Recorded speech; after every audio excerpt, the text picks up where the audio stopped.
Good evening, ladies and gentlemen. Welcome to the Lovebirds Cafe, where Oni, my good friend and regular guest here, has invited me to host a conversation on the two topics which we have chosen to discuss tonight, which are the new Pope, Pope Leo the 14th, 13th, 14th, and also an amazing new character emerging in Africa, who is unbeknown to some of our guests here, Pak Ibrahim Traore.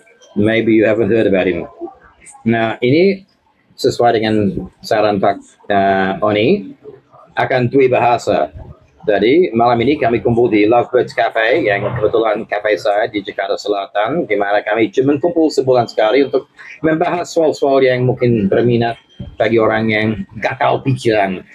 And tonight kita pilih untuk bicarakan soal seorang historis rupanya, Pak Ibrahim Traore, yang barusan tadi saya lihat di Moskow bersama Pak Putin, juga pemimpin Cina, karena dia dianggap sebagai tokoh muda yang pernah disamakan dengan Bung Karno, yang memperjuangkan anti-colonialism.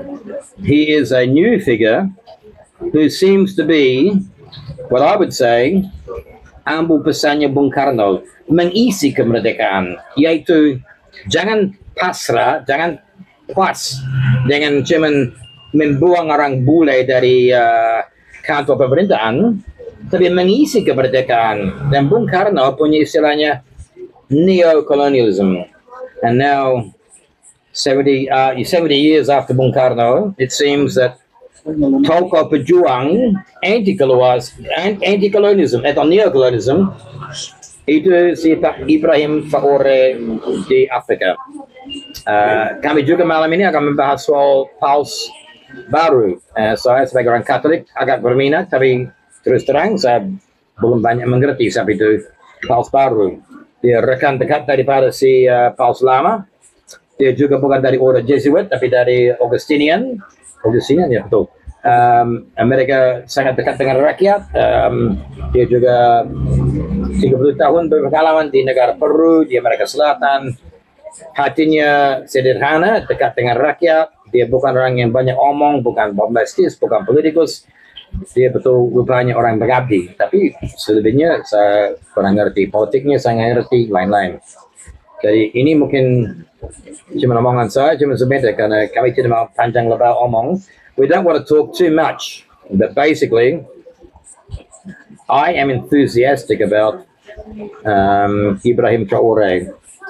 As a Sukarnoist, I am a Sukarnoist. I'm also a Catholic and Australian, lots of things. I wear many brands, but my son is called Sukarno for a reason. I'm also a huge fan of General Abdullah Sasukyan, who is not a Sukarno. That's another story which I've already discussed with you.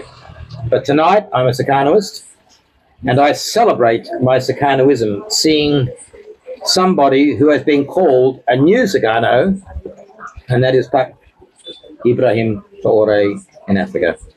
Okay, that's my enthusiasm, very singkat. In my cafe, I invite people to come who have different opinions. Saya mengundang orang yang punya pendapat yang lebih enak kalau berbeda pendapat, karena kalau semuanya setuju ya bosan, ya udah saling memuji sama yang nggak ada perkembangan. Jadi saya senang kalau orang punya pendapat lain, keterangan yang lain, silakan monggo, legowo saya untuk menerima pendapat yang berbeda. Malam ini kebetulan cuma ada satu orang yang berani menyampaikan pendapatnya untuk mengimbangi mungkin persepsi saya yang salah. And if there is somebody here who's got a different opinion of me, as quite regularly indeed, I very much respect my honoured guest and one of my chief supporters of this place, who has helped me in the menu and in the social content of this evening.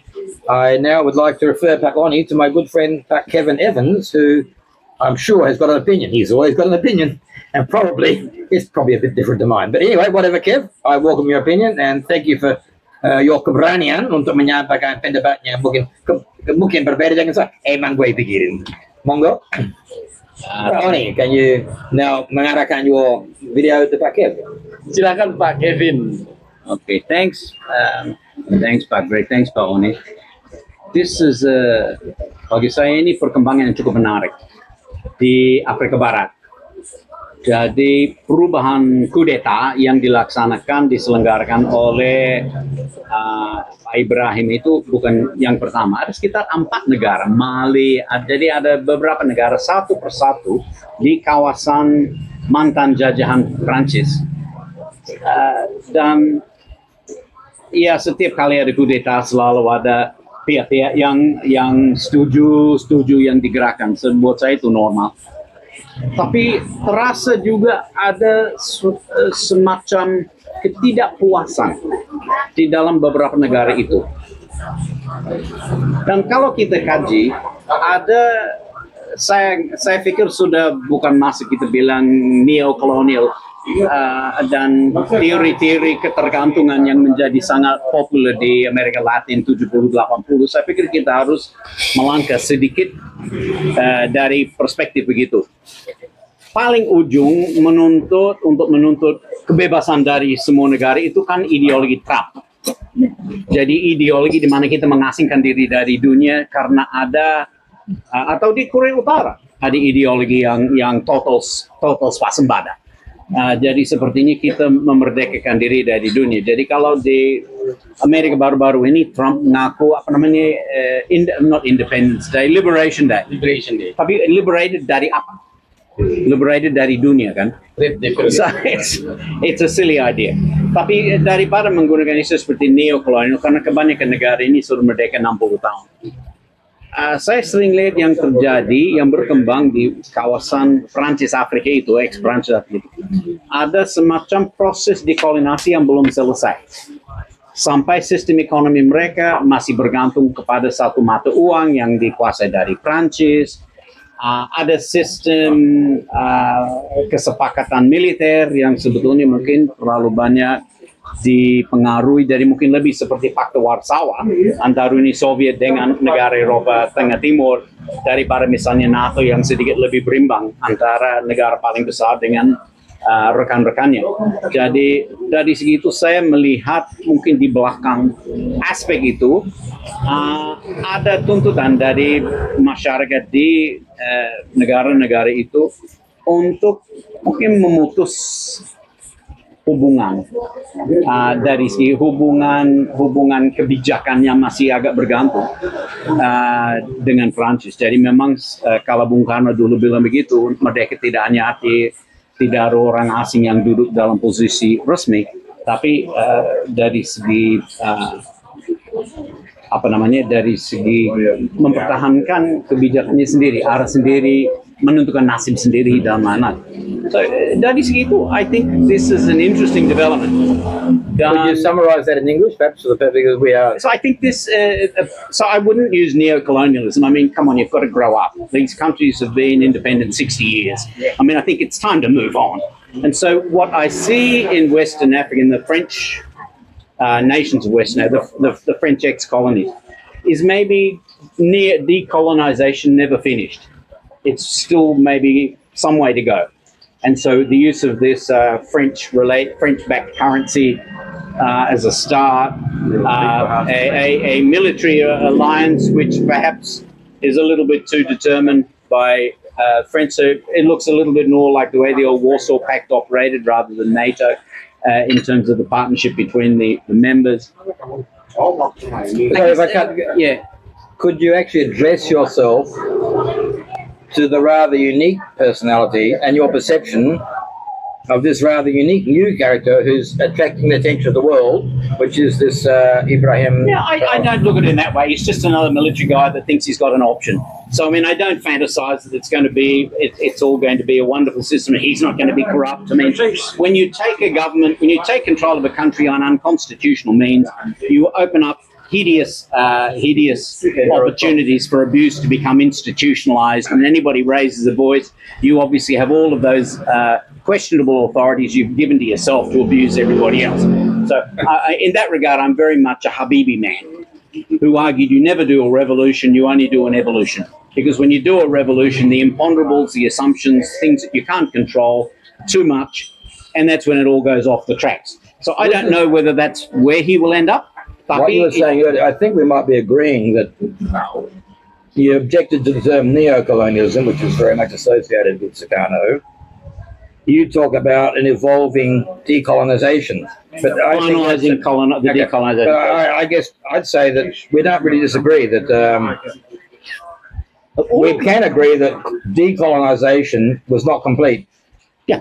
I would say, with the extent that decolonization was not satisfying, not sufficient, I take the term of Sukarno, where if you are decolonized, but your bank and your currency, the gold of Ibrahim's country is taken. 96% of the gold goes to France. A neighboring country, Niger, uranium sells at $6 a pound and $200 a pound in France. And that is typical of the exploitation of Africa. And that goes to China, doesn't go to France. But exactly. But The profits go to France. the failure of decolonization, I think, can be encapsulated in Sukarno's old term of the need for and to recognize neo-colonialism. Getting rid of the people was only halfway down the road. So you need to go the full step and actually control your own finances, control your political finances, control your money. And that is where We're in violent agreement. It's just, I think, the term neo-colonial, Right. I mean, move on. But I think definitely in the case of the relationship between negara-negara Afrika Barat ini yang ex-jajahan Prancis. another point of disagreement. I don't think it's quite, I don't think it never got as finalized as, say, Indonesia's with the Dutch. It took Another Indonesia point of some time to- disagreement, and disagreement is more fun than agreement. And I think the world view and Africa's view is that there is something different about this random military guy who's had a military coup. This random military guy, the background to that coup is over the supplies of goods to the army who were fighting the agents of France who were trying to disrupt the country. And he went as a delegate of the army, not him trying to impose, he only rank of captain, for God's sake. He responded to the will of the army guys, said, look, we need our resources. Our bosses are spending money going overseas and wasting, and basically they're not doing the job for the country. Totally agree. Totally agree. So the So process basically, of he's not ready. decolonization He himself is not available for rent. He lives simply. He won't live in the palace. Fine, but that's today. But These he's- people hang on for that- long my enough, point is they that- always end up losing the plot. That's Right. the problem. But at the moment, he has not. Sukarno didn't lose the plot. He died for what he believed in. I actually believe there are Still some. the late 50s. We can debate about Okay, that. well, that's another discussion point. But I don't. The world has recognised this is like Gaddafi never compromised.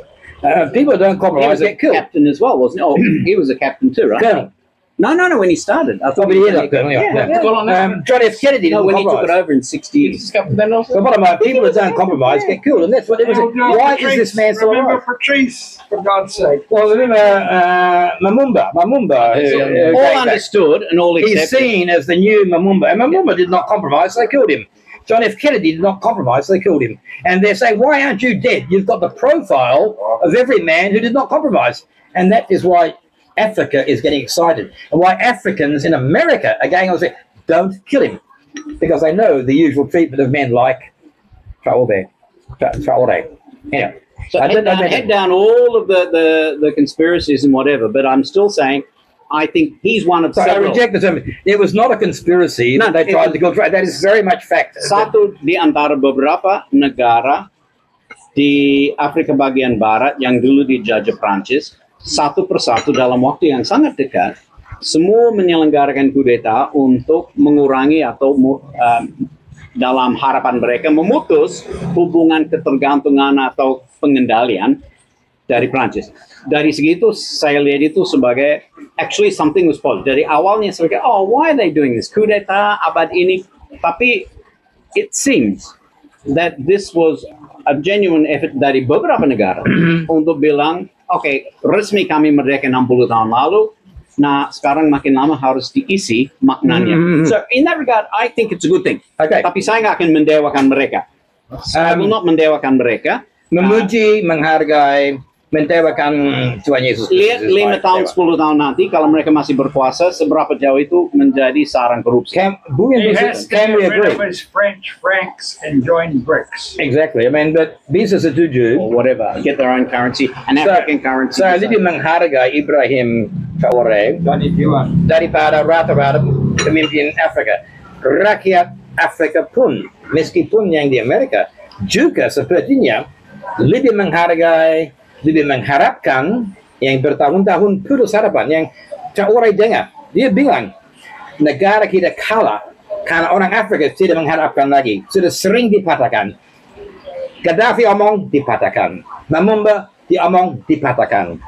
Yang dia menghargai orang Katolik itu Thomas Kinasa dipatahkan, dibunuh. Dan dia bilang dengan demikian rata-rata orang dari Afrika sudah pasrah aja deh, bikin deal yang enak, cari aman, tapi sudah padam harapan, semangat memperjuangkan kepentingan mereka sendiri. Justru itu saya berani bilang, kalau saya lihat si Ibrahim Traore ini sudah menghidupkan kembali dengan keberanian. Silakan bunuh saya kalau bisa, tapi rakyat sudah sangat mengepung di sekitar kita. Amerika bilang, wah Anda sudah mencuri emas dan sudah bela diri. Orang Afrika semakin marah, bukan cuma orang dari negara sendiri, tapi kiri kanan bilang, Amerika ngawur, kami tahu you tidak berani. You bilang mau berani kepentingan kita, you takut orang Afrika curi duit dari kita? Orang Afrika bilang, ya pernah dengar gituan, si Gaddafi mau bunuh rakyatnya sendiri, memumumkan benar. Amerika kepentingannya apa untuk ngomong begitu? Karena prihatin atas nasib orang Afrika, ya yang benar aja deh. Dari perspektif itu, this is really a perang perseteruan antara masyarakat dan calon elit baru terhadap Prancis. Amerika nggak ada urusan. Calon elit. So actually, itu bagi saya harus dilihat dari perspektif. Jadi Saya kemerdekaan hanya bisa bilang mereka sebagai Soekarno tidak pernah berminat dari orang elitis, tidak mau menguasai negara demi kepentingan duit sendiri, miskin waktu meninggal. Dan dunia, seperti pun saya, dunia Afrika mengharapkan ini juga orang aneh, seperti Bung Karno. Dia berani berkorban sendiri, bukan cuma cari enak dengan kekuasaan. Yang dugaan, kalau saya baca, Pak Kev berdugaan, ya dia juga cari kekuatan, karena akhirnya dari selebriti, dari duit apa. Saya berani bilang bahwa ini sebenarnya orang benar. Dia mengharapkan sesuatu lebih daripada kepentingan diri sendiri. Aneh itu hari ini, itu saat ini. Jarang Jadi selama kita melihat lagi proses pelembagaan sistem tata negara pada tahap berikutnya, apakah dia menempatkan diri sebagai dewa yang akan berkuasa selama-lamanya, atau memang akan menertibkan sistem pada saat yang sama di mana pengaruh ekses dari Prancis ditertibkan supaya bisa jadi Oke, saya benar. mengerti maksudnya. Bagi saya Orang yang berani mendewakan diri berantas dihindari. Tapi orang ini didewakan, karena tapi awalnya bukan. mereka selalu mungkin mulia, tetapi lama-kelamaan semua menjilat. Oh Tapi ya Bapak, poin yang saya, Bapak, lama-kelamaan Dia tidak bisa memuliakan diri sendiri, dia tidak mencitrakan diri sebagai pahlawan, dia betul mengakar para rakyat, and itu rakyat yang memuliakan, rakyat yang mendewakan, bukan semacam we don't know. yang Still mendewakan polling diri. isn't happening. Jadi kita Tapi tidak tahu. So it's not Maybe you are democratic cynical, I structure. am more optimistic. No. I don't say cynical. I'm just saying saya bisa mengerti mengapa ada perubahan itu yang dituntut dari negara-negara. Karena seringkali kalau saya baca, kok Prancis masih campur tangan dalam urusan Exactly. sepele itu aja urusan dia, apa urusannya? So jadi proses dekolonisasi dari Prancis nggak seperti Portugal, nggak seperti Belanda, nggak seperti Inggris. Jadi seperti ini masih mau menjaga Cari duit. whatever it is. Begitu ego kebangsaan nggak peduli. Yeah. Sama seperti Rusia sekarang ini, dia masih nostalgia dengan mantan jajah. Okay, if Let's not go there. Kalau But berani on this pada- one, I think we have established. Yeah. I've spoken. I like talking a lot. I know you do, Kev, too. I think we've both established the difference in opinion that we share, and I must say that I really enjoy sharing different opinions with Kevin because I respect your we always opinions, have fun. and I hope Kev will also respect mine. There is no animosity, and if nothing else, what this world needs to do is to share opinions openly. Civil I discourse. disagree with you, but I don't disagree with you as a man. I disagree with your ideas. I don't associate you with your ideas. And if I can correct your ideas, great. If you can correct my ideas, great. I don't personalize you with your ideas. Jadi saya berani bilang saya suka membedakan orang dengan idenya orang. Orang punya mungkin orang punya ide yang nyasar bagi saya, tapi dengan bagi-bagi secara hormat, mungkin dia justru ide saya yang nyasar. Tapi saya nggak tahu keliru pikiran saya, kecuali bisa bagi pendapat dengan orang yang lebih tahu daripada saya. Jadi dengan itu saya sangat hormati. Terima kasih Pak Kev dan juga Pak Oni untuk memfasilitasikan omongan diskusi kita. Oke, terima kasih Pak Greg dan Pak Kevin. Saya mau coba mendiskusikan hasil ini dalam bahasa untuk menunjukkan pada teman-teman yang mungkin nggak mengerti bahasa Inggris dengan baik. Saya coba ceritakan apa yang terjadi di diskusi ini. Gaza's far more important. Let's solve it. Oh, Gaza, oke. Kasus ini menceritakan bahwa tadi Pak Greg yang pemilik Lovebird Cafe ini ingin mengadakan diskusi yang berbeda pendapat. Jadi kalau untuk orang asing itu sangat biasa berbeda pendapat. Nah, beliau menyarankan topik namanya Ibrahim Traoré, seorang presiden di Burkina Faso, sebuah negara kecil di Afrika, yang dari diskusi tadi diceritakan negaranya itu sudah merdeka 60 tahun dari Perancis, tapi dalam 5 tahun terakhir ada kudeta yang menyebabkan dia 3 tahun yang lalu came into power, menjadi presiden, yang melakukan tindakan yang kurang lebih seperti Donald Trump ataupun seperti Pak Soekarno yang disebut revolusi. Dan istilah Soekarno tadi, dia disebut Soekarno dari Afrika, yang menyebabkan Pak Greg ini menganggap sebagai Soekarnois dia harus take stand and mendukung Ibrahim Traoré. Ibrahim Traoré tadi agamanya Islam, tapi dia juga leftist dari pemikirannya karena semuanya untuk rakyat. Dan Pak Greg menganggap ini tokoh yang sentral dunia. Dan Pak Kevin berbeda pendapat karena sebenarnya yang terjadi itu bukan against neocolonialism. Jadi yang terjadi itu sebenarnya yaitu biasa seorang pemimpin baru yang ingin mendapatkan approval rate dari masyarakatnya dengan cara menyelesaikan dekolonisasi dan menunjukkan bahwa negara. Tapi itu adalah hal yang biasa. Jadi bukan hal yang luar biasa. Seorang pemimpin yang udah top di atasnya, apalagi juga masuknya tidak konstitusional. Karena dia masuknya memang tidak konstitusional, tetapi melakukan ini demi rakyatnya. Untuk itu kurang lebih Pak Kevin menawarkan bukan cara model Soekarno, tapi cara model Habibie. Habibie itu tadi diceritakan oleh Pak Kevin, istilahnya accelerated evolution. Jadi masuk dulu tapi kemudian dipercepat. Jadi perubahannya bukan revolusi. Karena kalau revolusi itu stop semuanya dengan stakeholder yang lain, tapi biasanya bisa berakibat balik. Kalau accelerated innovation sebenarnya yang dilakukan ya stakeholder seperti sekarang, tapi dilakukan dengan lebih cepat. Jadi memang berbeda pendekatan yang dilakukan dan mereka berbeda pendapat secara fundamental. Tapi yang menarik bahwa apapun yang terjadi, perbedaan pendapat adalah hal yang wajar dan mereka menganggap ini adalah hal yang biasa-biasa saja.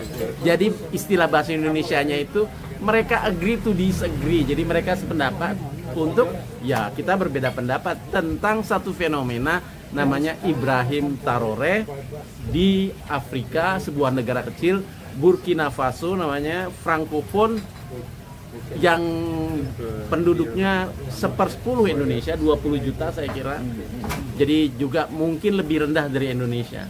Mungkin gak cocok tapi menarik karena ingin menunjukkan bahwa perubahan itu dilakukan oleh seorang pemimpin paling tinggi, Ibrahim Traoré, Soekarno, Habibie, dan Donald Trump yang sekarang lagi isu. Mudah-mudahan juga ada satu hal yang juga mendasar perubahan leadership saat ini tentang paus yang baru. Tapi apakah mau dilanjutkan dengan topik paus?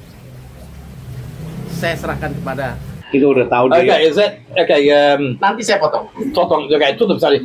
Terima kasih Pak Oni, terima kasih Pak Kev. Ada tamu-tamu lain yang juga termasuk orang berpendidikan. Tapi ini acara dadakan, tidak ada persiapan. Dari tamu saya juga belum persiapkan pidato, pendapat sangat informal. Pendapat Anda sealamiah, seadanya, tidak ada presentasi, nggak ada petunjuk, nggak ada ini isi hati aja. Kemurnian itu terbukti karena kami spontan ditantang Pak Oni. Ya udah jadi aja deh. Jadi yang kita ajukan justru isi hati sempurnanya, bukan cari agenda. Yang paling penting saya ingin menunjukkan bahwa ini bisa direkod dengan kualitas yang oke. Jadi diskusinya kan nggak perlu pakai Rambut saya kelihatannya putih, perut saya agak gendut, ini bisa dilihat nggak? Jadi nggak perlu studio, nggak perlu ini, cukup di sini aja. Itu dead. Baik, Pak. Sehingga bisa rutin. Actually, Kev, kami punya hak audit. Do you want to see this and see? Do you Tomorrow I will send. I don't think I said anything stupid. No, I feel the same. I'm ikhlas. Ini bagi saya, saya tidak minta hak untuk audit apa aja. Saya isi hati saya sampaikan I'll aja. send to you Dan tomorrow. Kev sebenarnya oke juga ya. Ya, Pak. Ini kami juga biar tahu aja, Pak Oni. Kalau kita keseleo, karena mungkin nggak apa, dia takut kami memalukan diri dengan omongan tertentu. Ya, Bagi ngawur. saya dan ya ngawur itu dalam ya kita. Tapi bagi saya lepas saja. Dan sepertinya Pak Kevin juga setuju bahwa lepas saja Pak Oni, silakan main seenaknya. Kalau ada yang boring atau yang menarik silakan potong. Tapi saya tidak mau menjaga kepentingan saya dengan mengundurkan daripada pendapat saya. Dan sepertinya Pak Kevin juga serupa, betul ya? Jadi silakan Pak, kami ikhlaskan aja. Kerjakan seenak hati aja. And mungkin next meeting, maybe more people have more opinions, and Pak Oni suggests that he would like to report our opinion. So how it works, a week before we meet, we announce a topic. If you have an opinion, no presentations, no public positions, just bagi-bagi isi hati, and it seems Pak Oni is happy to record that. So bagi saya, oke aja deh. Ya, sudah. Makasih. Cukup. Pemilu Sekian. Australia gimana?